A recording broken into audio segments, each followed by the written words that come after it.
আজ একাই স্বপ্নের লাশ।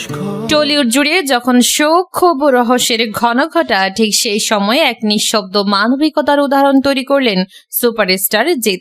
অভিনেতা রাহুল বন্দ্যোপাধ্যায়ের আকস্মিক মৃত্যুতে যখন গোটা শিল্পী মহল স্তব্ধ, তখন ব্যক্তিগত ও পেশাগত ব্যস্ততা উপেক্ষা করে মুম্বাই থেকে কলকাতায় ছুটে আসেন তিনি। প্রিয় সহকর্মীর পরিবারের পাশে দাঁড়িয়ে যে বার্তা দিলেন, তা এখন দুই বাংলার মানুষের হৃদয়ে গভীরভাবে দাগ কেটেছে। সূত্রের খবর, রাহুলের মৃত্যু সংবাদ পাওয়ার পর থেকেই মানসিকভাবে ভেঙে পড়েছিলেন জিৎ।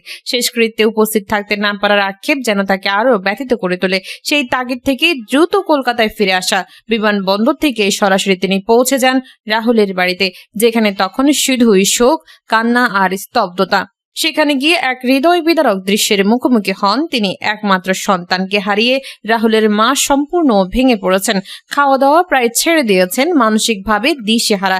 এই দৃশ্য দেখে নিজেকে আর সংযুক্ত রাখতে পারেননি জিৎ। তিনি শোকাহত মাকে জড়িয়ে ধরে কান্নায় ভেঙে পড়েন। পরিবারের সদস্যদের উপস্থিতিতেই তিনি এক আবেগঘন প্রতিশ্রুতি দেন, আজ থেকে আমি আপনার রাহুল। এই একটি বাক্য যেন মুহূর্তের মধ্যে শোকের ভারাক্রান্ত পরিবেশ এক অন্যরকম আবেগ তৈরি করে।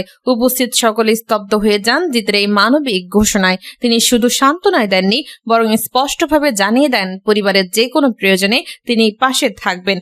পরিবারের অন্যান্য সদস্যদের সঙ্গেও দীর্ঘ সময় কাটান জিৎ। বড় ভাইয়ের মতো দায়িত্ব নিয়ে তাদের খোঁজ খবর নেন, মানসিকভাবে শক্ত থাকার অনুরোধ জানান। বিশেষ করে রাহুলের ছোট ছেলে সহজের সঙ্গে তার আচরণ ছিল অত্যন্ত মমতাময়। শিশুটির সঙ্গে কথা বলার সময় জিতের চোখে মুখে ফুটে উঠেছিল এক ধরনের পিতৃসুলভ স্নেহ, যা উপস্থিতদের আবেগ আপ্লুত করে। রাহুলের স্ত্রী প্রিয়াঙ্কার প্রতিও সহমর্মিতা প্রকাশ করেন তিনি। এই কঠিন সময়ে পরিবারকে একা না থাকার আশ্বাস দিয়ে যান। অনেকেই মনে করছেন এই সমর্থন শুধু মানসিক নয়, ভবিষ্যতের দিক থেকে গুরুত্বপূর্ণ হতে পারে। এদিকে রাহুলের মৃত্যুকে ঘিরে রহস্য ক্রমশ ঘনীভূত হচ্ছে। বিভিন্ন মহলে প্রশ্ন উঠছে ঘটনাটির প্রকৃত কারণ নিয়ে। ময়না তদন্তের রিপোর্ট, ঘটনাস্থলে ফুটেজ সবকিছু নিয়ে তৈরি হয়েছে একাধিক বিতর্ক। টলিউডের আন্দোলনে বিভাজন স্পষ্ট হয়ে উঠছে। কেউ কেউ সরব, আবার অনেকেই নীরব। এই পরিস্থিতিতে জিতের এই পদক্ষেপকে অনেকে শুধু মানবিকতা হিসেবে দেখছেন না, বরং এটিকে একটি নীরব বার্তা হিসেবেও ব্যাখ্যা করা হচ্ছে। শিল্প জগতের একজন প্রভাবশালী মুখ যখন প্রকাশ্যে শোকাহত পরিবারের পাশে দাঁড়ান, তখন সেটি তদন্ত প্রক্রিয়াতেও এক ধরনের চাপ তৈরি করতে পারে, এমনটাই মত বিশ্লেষকদের একাংশের। সোশ্যাল মিডিয়াতেও এই ঘটনা ব্যাপক সাড়া ফেলেছে। ভক্তরা জিতের প্রশংসায় পঞ্চমুখ। অনেকেই লিখছেন পর্দার নায়ক তো অনেকেই হন, কিন্তু বাস্তব জীবনের নায়ক খুব কমই দেখা যায়। আবার কেউ কেউ বলছেন এই ধরনের উদ্যোগ অন্যদের অনুপ্রাণিত করবে। টলিউডে ক্ষমতার দ্বন্দ্ব, রাজনীতি এবং ব্যক্তিগত প্রতিদ্বন্দ্বিতা নতুন নয়, কিন্তু সেই সমস্ত কিছুর ঊর্ধ্বে উঠে সহকর্মীর পরিবারের পাশে দাঁড়ানোর যে উদাহরণ জিৎ স্থাপন করলেন, তা নিঃসন্দেহে ব্যতিক্রমী। এতে একদিকে যেমন মানবিকতার পরিচয় মিলেছে, অন্যদিকে শিল্পী সমাজের মধ্যে ঐক্যের সম্ভাবনাও নতুন করে আলোচনা এসেছে।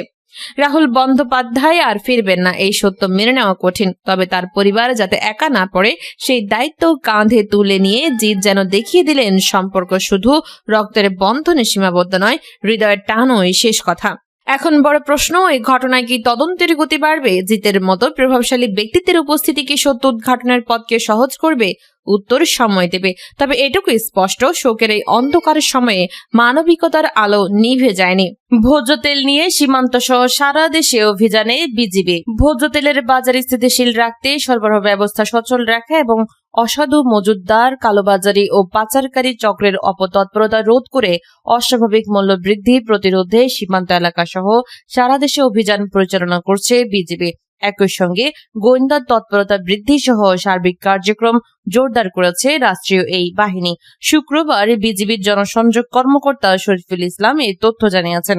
তিনি জানান, বৃহস্পতিবার দিবাগত রাত 1টার দিকে বিজিবির নারায়ণগঞ্জ ব্যাটালিয়ন ও র্যাবের একটি যৌথ দল নারায়ণগঞ্জ জেলার রূপগঞ্জ উপজেলাধীন তারাবো কাজীপাড়া চৌরাস্তায় রাজু ও খোরশেদ নামে দুই ব্যক্তির গুদামে অভিযান পরিচালনা করে।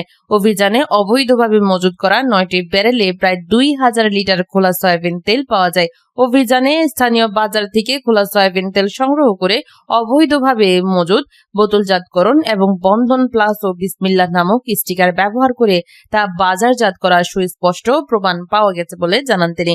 এই ধরনের প্রতারণামূলক কার্যক্রম জনস্বাস্থ্য ও ভোক্তা অধিকারের জন্য মারাত্মক ঝুঁকিপূর্ণ হওয়ায় তাদের বিরুদ্ধে প্রয়োজনীয় আইনানুগ ব্যবস্থা গ্রহণের কার্যক্রম প্রক্রিয়াধীন রয়েছে। তিনি জানান, চলতি বছরের মাত্র 3 মাসে প্রায় 5,425 লিটার ভোজ্য তেল জব্দ করেছে বিজিবি।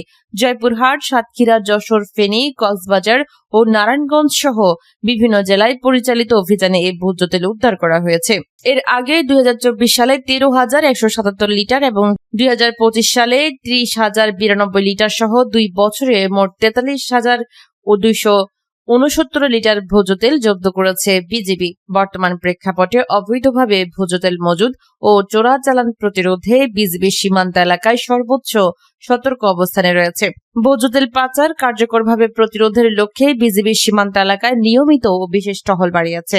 চিহ্নিত চোরা কারবারি ও চোরাচালানে ব্যবহৃত রুট সম্পর্কে নির্ভরযোগ্য গোয়েন্দা তথ্য সংগ্রহ করে পরিকল্পিতভাবে অভিযান পরিচালনা করা হচ্ছে। পাশাপাশি সন্দেহভাজন যানবাহন, নৌযান ও সীমান্তবর্তী গুদামে তল্লাশি কার্যক্রম জোরদার করে অবৈধ মজুদ জব্দ করা হচ্ছে। তিনি বলেন, এই কার্যক্রমকে আরও কার্যকর করতে স্থানীয় প্রশাসন, বাংলাদেশ সেনাবাহিনী, র্যাব, পুলিশ ও শুল্ক বিভাগের সঙ্গে সমন্বয়ের মাধ্যমে টাস্ক ফোর্স অভিযান পরিচালনা করা হচ্ছে, যা বাজার ব্যবস্থাপনা ও সরবরাহ পরিস্থিতি নিবিড়ভাবে তদারকিতে সহায়ক ভূমিকা রাখছে। প্রয়োজনে সীমান্তবর্তী 8 কিলোমিটারের বাইরেও অন্য আইন শৃঙ্খলা বাহিনীর সঙ্গে যৌথ অভিযান পরিচালনা করা হচ্ছে। একই সঙ্গে সীমান্তবর্তী এলাকায় জনপ্রতিনিধি ও স্থানীয় জনগণকে সম্পৃক্ত করে জনসচেতনতামূলক কার্যক্রম পরিচালনার মাধ্যমে ভোজ্য তেল পাচারের কুফল সম্পর্কে সচেতনতা বাড়ানো হচ্ছে। আওয়ামী লীগ নিষিদ্ধের আইন বিএনপির আত্মঘাতী চাল। অন্তর্বর্তী সরকারের কাছে সবার প্রত্যাশা ছিল একটি অন্তর্ভুক্তিমূলক সমাজ ও রাজনীতি, কিন্তু তারা ওই বন্দোবস্ত দিতে ব্যর্থ হয়েছে। মানুষ অপেক্ষায় ছিল একটি নির্বাচিত সরকারের এই আশায় যে তাদের মাধ্যমে হয়তো কাঙ্ক্ষিত লক্ষ্য অর্জিত হবে। আওয়ামী লীগকে নির্বাচনের বাইরে রাখা হলেও তাদের কর্মী সমর্থকদের একটি বড় অংশ বিএনপি প্রার্থীদের ভোট দেয়। বিএনপি নেতারাও তাদের হামলা, মামলা ও নিরাপত্তার বিষয়টি দেখার আশ্বাস দিয়েছিলেন। বিএনপি নির্বাচিত হয়ে সরকার গঠন করার পর আওয়ামী লীগের নেতা কর্মীরা বিভিন্ন জেলায় অফিস খুলে কার্যক্রম চালাতে তৎপর হয়। এর মধ্যে রাজনৈতিক অঙ্গনে আলোচনা আসে দলটির ওপর থাকা অস্থায়ী নিষেধাজ্ঞা তুলে নেওয়া হবে কিনা। ঠিক এমন সময় সরকার অধ্যাদেশের মাধ্যমে আওয়ামী লীগ নিষিদ্ধের বিষয়টিকে আইনি কাঠামো প্রদান করল।